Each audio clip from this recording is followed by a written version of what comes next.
So in this first video, let's take a look at the median, the range, and the interquartile range for this set of data. So these are measures of how spread out are they.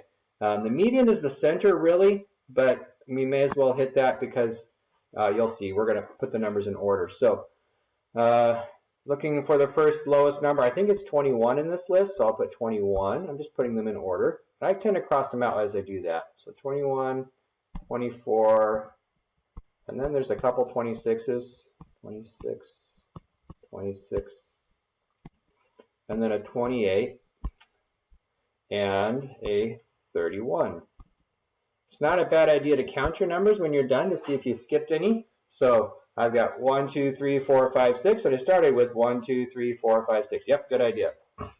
Now, for the median, which is a measure of center, like where's the center of the group, you go right here with 3 on each side, 3 on the left, 3 on the right, and I noticed that it's between 26 and 26, and the average of 26 and 26 is 26.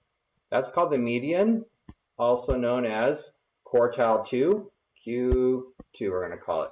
Now, to find the lower quartile, you find the median of the lower half.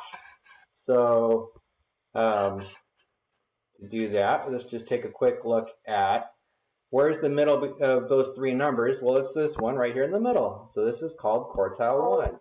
So that first quartile is the middle of the lower half. Where's the middle of the top half? There's 3 numbers. It's the one in the middle, and that's called quartile 3. Okay.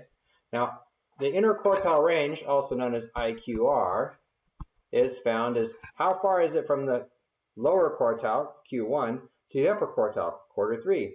So you just take Q3 and subtract Q1.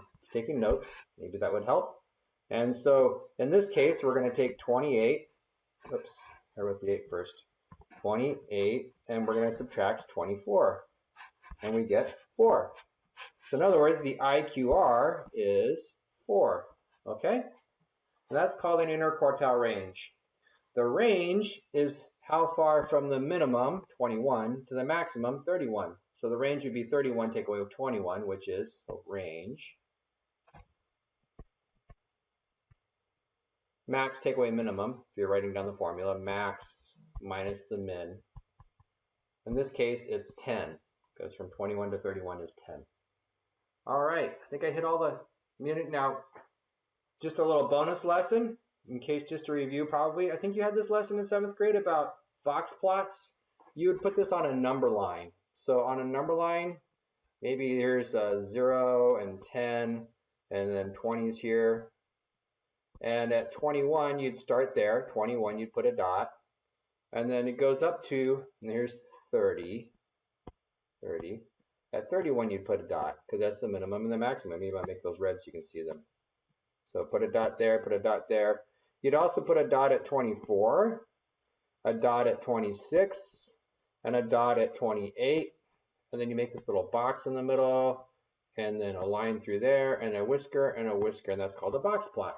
So it shows the minimum, quartile 1, median, quartile 3, and the maximum on a box plot. All right, no extra charge for that because that's not on your homework.